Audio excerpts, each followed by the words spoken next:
Success Insight shares the stories of the people with passion and drive who make things happen in the world. Here's your host, Howard Fox. Hello, everybody, and welcome back to another episode of the Success Insight podcast. Our guest today is Patricia Love. Patricia is a woman's empowerment coach and practitioner of neurolinguistic programming and emotional freedom technique. Patricia is the author of the soon-to-be-published book, Seen and Unheard, A Little Girl's Journey from Silence to Empowerment. Now, in the book, Seen and Unheard, Patricia courageously shares how she was able to navigate a life of mental abandonment, abuse, and trauma, and ultimately to find her power and worth within in order to create a new story. Patricia shares her deepest secrets, pitfalls, and triumphs along the way in hopes of inspiring her readers to choose themselves and realize that they too can have it all. Patricia, welcome to the Success Insight podcast. Well, thank you, Howard. It's such a pleasure to be here. I really, really appreciate the opportunity. Fantastic. Now, for our listeners, the name Patricia Love may be familiar to you. We had Patricia as our guest for the first time back in 2020. And I know at the time, Patricia was working on her book. I think at that point, we might not even have had a title, but lo and behold, Seen and Unheard is about to be published. So first of all, congratulations to you. Thank you. And thanks for bringing me back. This is exciting. And it's exciting to write the book. It was a lot of release and relief, you might say. I can't speak to this personally, but if I had to equate publishing a book, it would be as painful as birthing a baby. Well, I have to say it was quite emotional. I did not expect writing a book to be so emotional, to be honest. I mean, this had been in my mind for the last 10 to 15 years to get this out, to get this put out there, because I wanted to help other women and people to realize that they can too change their lives. No matter how you were brought up or whatever happened, you can change your life. But I didn't realize that reliving it through words would break me down in so many ways. And it released even more of my negativity that I held on to, because we always hold on to it. So it was a really healing process, you might say. Cathartic, so to speak. Exactly.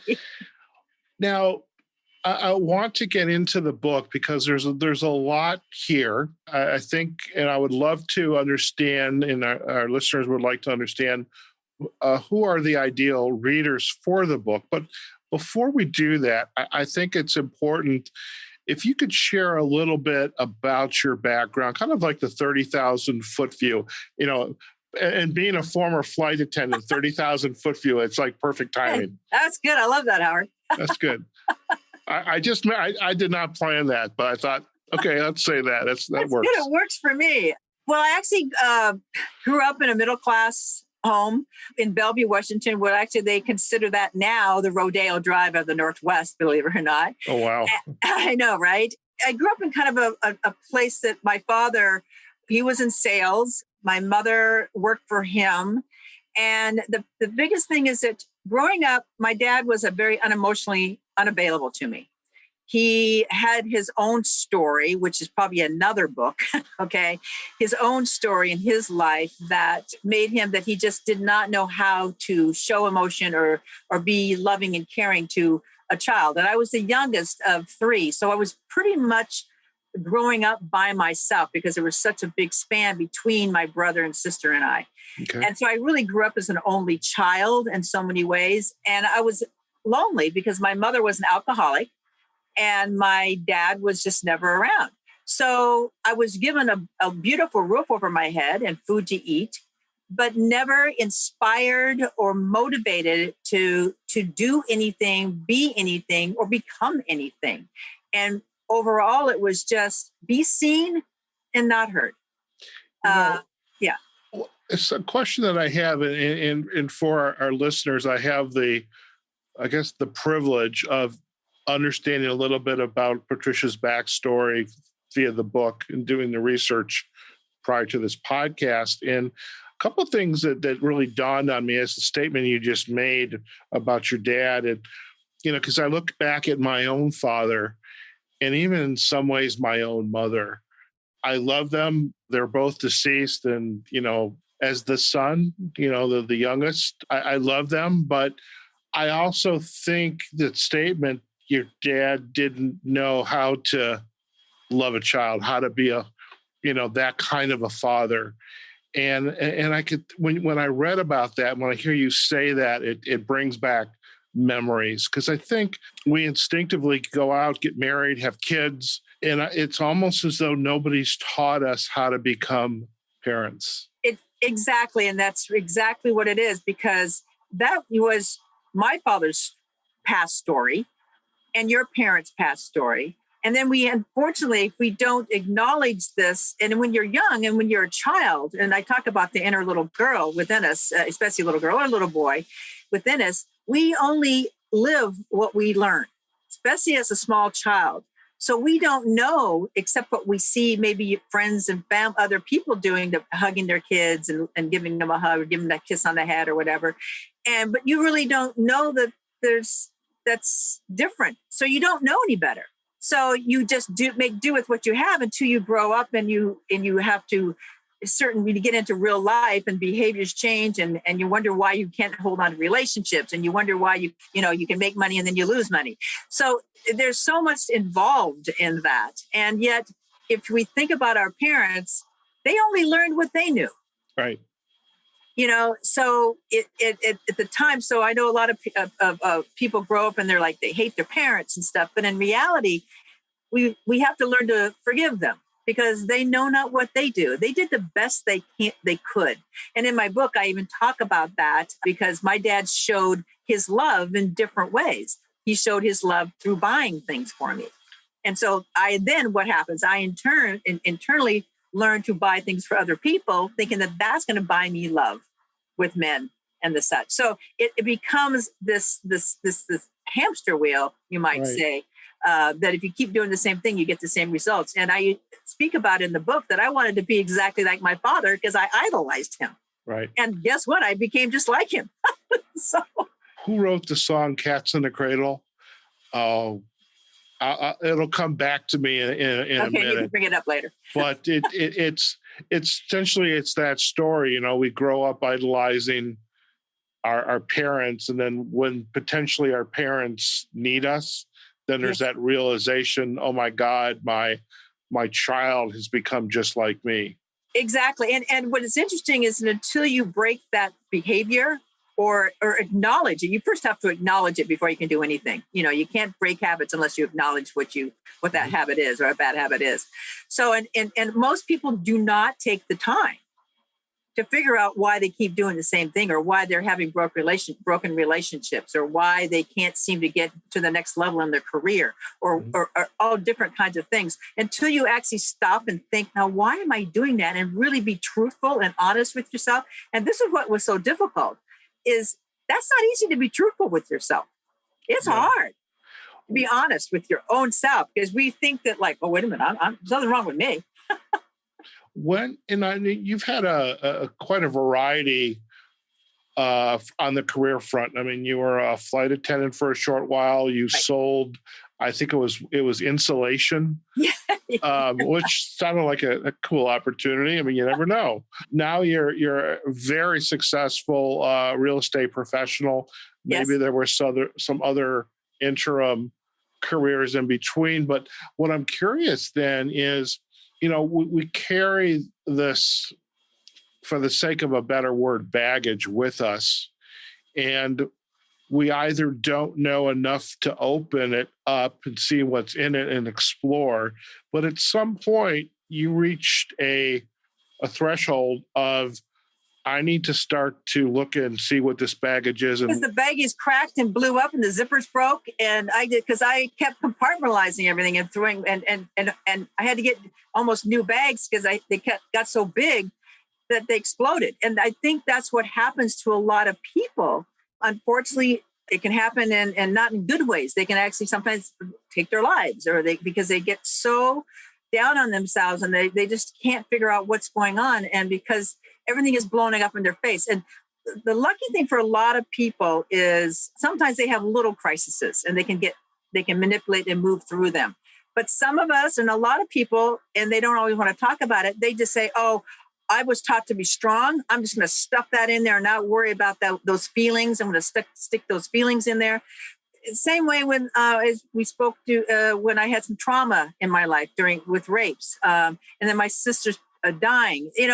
Lots of little traumas that add up. But you're taught you can tough it out. You can be strong. Put on that face. Put on that lipstick. Put on that mask you wear, and go out and just do it. And too many people do it, and then they do not take the time to find out who they are, because then they wonder why they're all stressed out. And it's hard to survive. Or they look back on their life and it's like they wonder, what if? Why am I alone? Why am I absolutely struggling? You say all that to yourself. What's wrong with me? Right. Why can't I be like that person? Why can't I have money? Why can't I? Why do I keep getting divorced? Why can't I keep a relationship? Why? There's all kinds of things in everybody's story, and everybody has a story. We all do. And it's just a matter of acknowledging that story within, because we have that power to change that story. It's whether we choose to or not, or we're willing to take the time, because like I mentioned, writing the book, it's almost traumatizing to write and understand who you are, because it's scary, because we don't always like what we find. Mm. And when we find them, we can't fix anything until we really acknowledge it, even if it's bad. Sure. And so you mentioned a few minutes ago the baggage was starting to break. I mean, the zippers were breaking. They're coming apart at the seams. Yeah. When that started to happen, was it a aha moment, or was it gradual? But then what was that shift that, okay, I need to figure this out because I can't continue to go down the same path? The same road. Well, it was one particular day in September.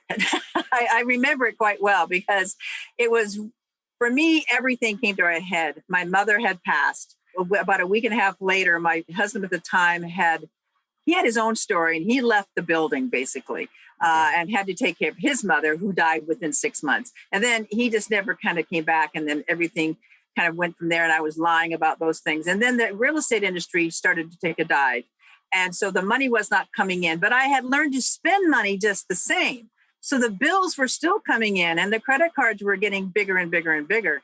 And it was just all piling up on top of me. And what really was the worst thing was when my husband's girlfriend started sending me pictures, and I just couldn't take it any longer.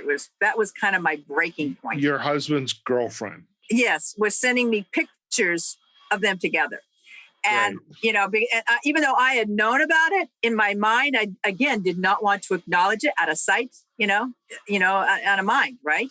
And well, then I had to acknowledge it. I was lying about where he was. My friends, in reality, everybody knows. But in my own heart, I was just holding all this in. And I got to a point, and I was drinking too much, to be honest. I was drinking too much. When you drink too much, other things happen. And one day I was drinking martinis, laying on the floor, drunk. I had an extra martini. It wasn't quite drunk, but I was getting there. Wow. And I actually had an epiphany, whereas literally there was a fire of energy when I was laying on it, because I wanted to give up. I truly just wanted to give up. And this energy just came through me. But I first felt this paw on my hand, or this soft thing on my hand. I turned, and there was my cat looking at me with her paw on my hand. And I swear, she says to me, this cat was talking to me, even though her mouth wasn't moving. She says, "Don't give up. I love you. I need you. Take your power back." And then all of a sudden, that energy that was kind of rotating around me just went through my whole body. And it just would, I was amazed. And then all of a sudden, these 5 words popped into my head. And I had to go write these 5 words down. And these 5 words were acknowledgement, forgiveness, mindset, accountability, and perseverance. At that particular time, I had no idea why I wrote those down. But I wrote them down and knew that I had to start then, and not 3 weeks from then, them because I needed to change my life. And I still believe to this day, because I've had so many crazy things, that might be another book, happened to me in my life, that it was my sister coming through my cat because she was always a jokester. And I believe that she was coming through letting me know because I believe that she's been attached to me because she mentored me. She cared about me. We were very, very close. So I believe that she saved my life. And I talk about my cat saving my life. So it's true. It's how it happened. And I started from there. And when you started, what were some of those initial steps? First step was I acknowledged that I was screwed up. Okay. I had to acknowledge that. Then I had to acknowledge that I had to open up my bills because I was in debt. Okay. And they were piled up. I had to open it up and look at my debt. Okay. I had to acknowledge the fact that I had some issues with myself. I had some baggage that I was holding on to that I needed to start talking about, either journal it or do something about it. They were holding me back and they were causing me to sabotage my life with relationships, mentally and sexually, all kinds of different things. So I had to really do some hard acknowledgement, and the list became long of what I needed to acknowledge. Was I judgmental? Mm-hmm. Yes, I was judgmental about other people. Was I trying to hide things? Yes, I was trying to hide things. So be truthful with myself. So that was the very, very first thing I did. Where did you go to obtain the support to be able to begin to have those conversations with yourself?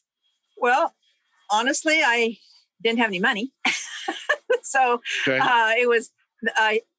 It was hard for me. I knew that I had to really do a lot of it myself. At that time, there was the internet. So I did do some internet search, but I also found out that I could go to the library. Okay. And there were people that coach you for free. Wow. And I went a few times and I met with somebody. They're mentors, basically, and they actually offer up some good therapy. And they gave me some good plans and some good thoughts and some good ideas. But I'm also very big on reading books on positivity and reading books on do-it-yourself books. And because I was such a private person, there was a lot of people I wasn't ready for them to know what I was going through. Mm-hmm. So I didn't want to reach out to my best friends and tell them, like, I'm really screwed up, guys, even though I should have. That's a huge juxtaposition to where you are today, because, even your friends, I imagine some of them know about the book. Maybe they have been your beta readers. Right. But for the most part, individuals are going to learn, people that you are close to are going to learn a lot about you. Exactly. And that's why that vulnerability in writing a book. I mean, I have clients because I'm still a real estate agent and a realtor, obviously. And I have good friends that don't know all of the story. They may know pieces here and there or parts of it, but in some ways they're going to be like surprised because everybody's always thought that Patricia Love lived a very charmed life. Right. And they always felt that, like, I had everything. And and it's just because I wore the lipstick. I covered it up every morning. I would put my smile on and just go out and do what I needed to do to get by. And it worked well for me, but on the outside, but didn't work well for me on the inside. There's another song there about the clown. Right? I'm going to find those two songs. Okay. So it's the growing up with the dad, Cats in the Cradle, and the tears of a clown, or something like that.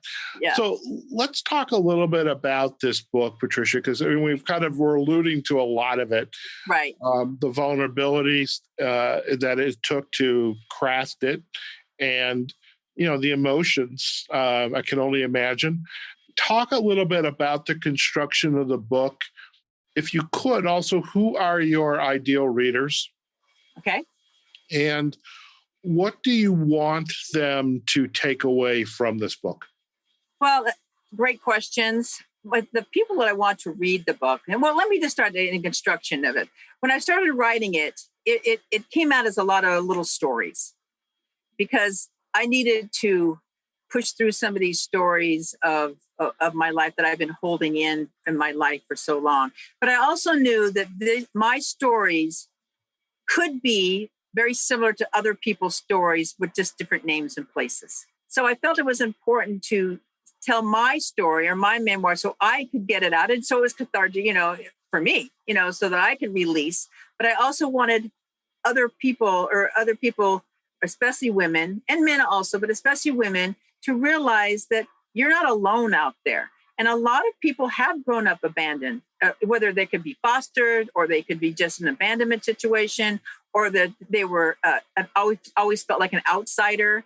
And I think they can relate to the stories, yet I also wanted to bring in some reflection on each story. So I tried to kind of talk about, like, maybe you thought of this, or maybe you've been in this type of situation.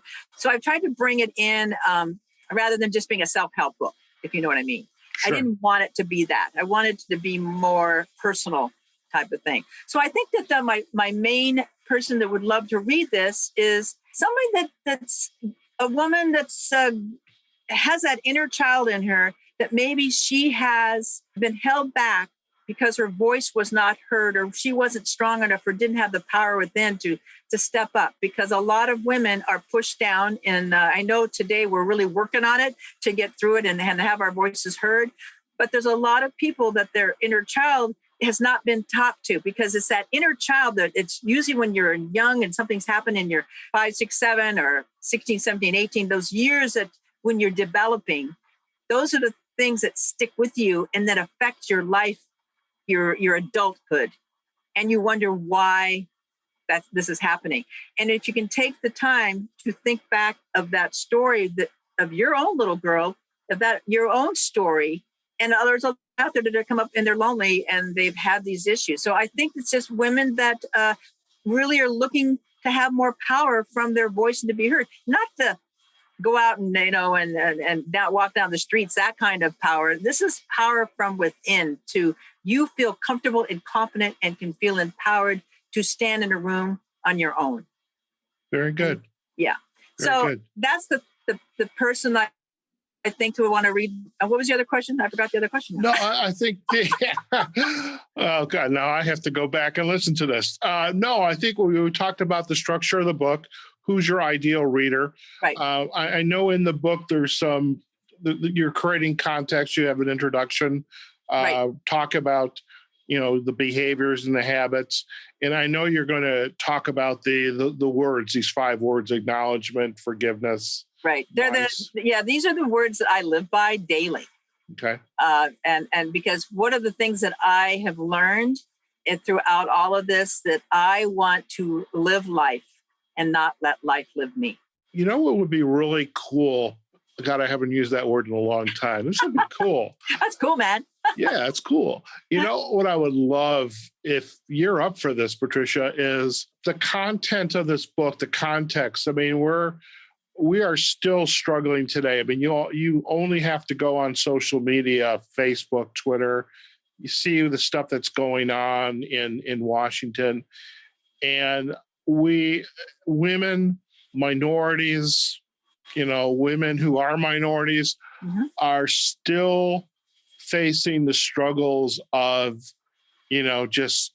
We're trying to push through that glass ceiling in all different ways. Yeah. And you have to compromise, move, get beyond this. And it's just like, which means what you're feeling really doesn't matter, but in reality, it does still matter. And what I think would be kind of nice is if we could, and if you're up for this, coming back on the podcast, and let's break down. First, I think the behaviors are important to understand what those are, because if we can recognize that they are happening or have happened, and we can start to question and take steps, kind of like you did. But also, if you could maybe come back and let's talk about those words. Well, I'd be honored. I mean, I would be honored to come back and talk about that. Whatever I can do to help and support women that are maybe feeling less than, or less worthy, or not enough because of what society has placed them in,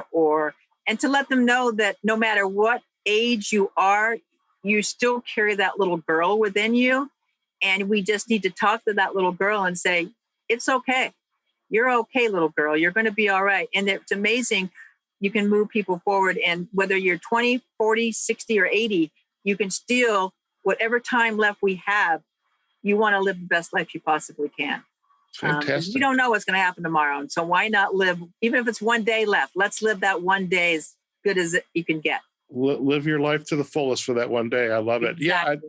Let's have some discussion about it. We'll plan a series of episodes and we'll get you back on to talk about these words and what they mean. You're in. I'm in. I love it. I love it.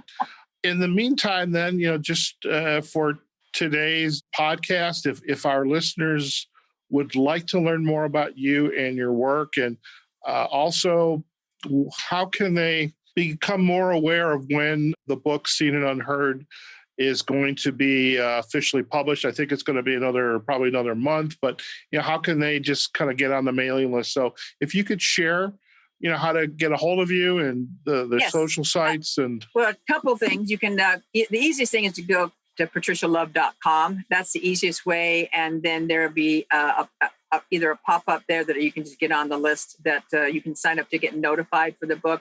I also have a special link that's patricialove.com/new-book/ that will hopefully maybe you could put that in the notes, Sure. Howard, for me. And if they want to just get notified about it, my publisher has indicated that we should probably be beginning of March. So that's what we're shooting for. So less than 30 days probably.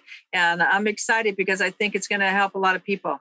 Fantastic. Well, we're looking forward to it. Now, you are also very active on Facebook, Instagram, and Twitter. And yes, I am. And and as far as Instagram, you can find me at Coach Patricia Love.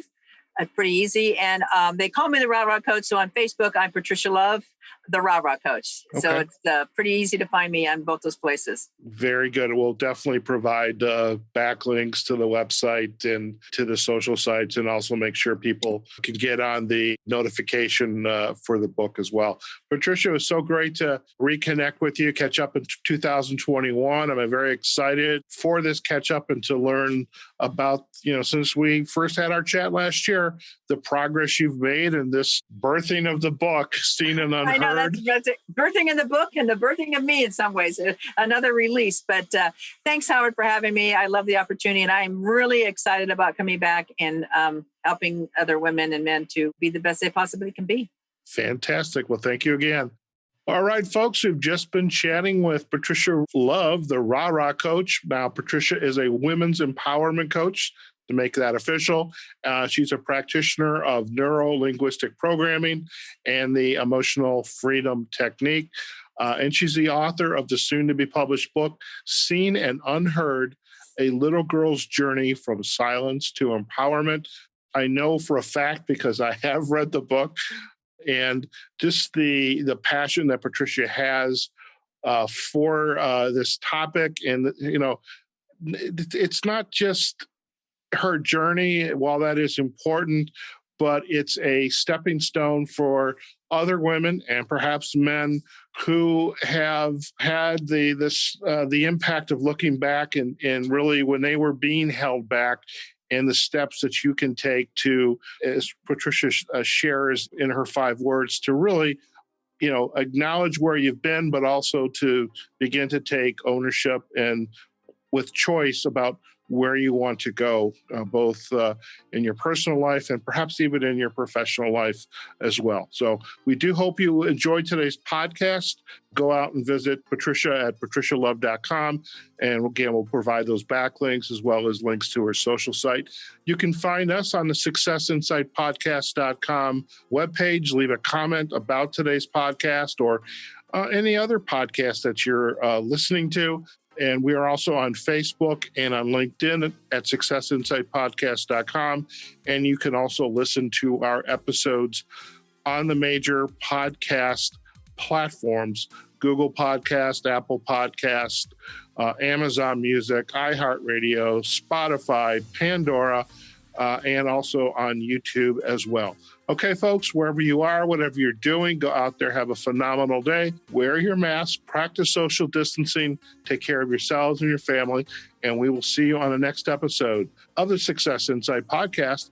And we're also going to see you again when we bring Patricia back for some additional episodes to talk more in depth about the key points and takeaways from her book, Seen and Unheard. Okay, folks, go out there, take care. We'll see you next time. Bye now. Success Insight is a production of Fox Coaching and First Story Strategies. Find us online, successinsightpodcast.com.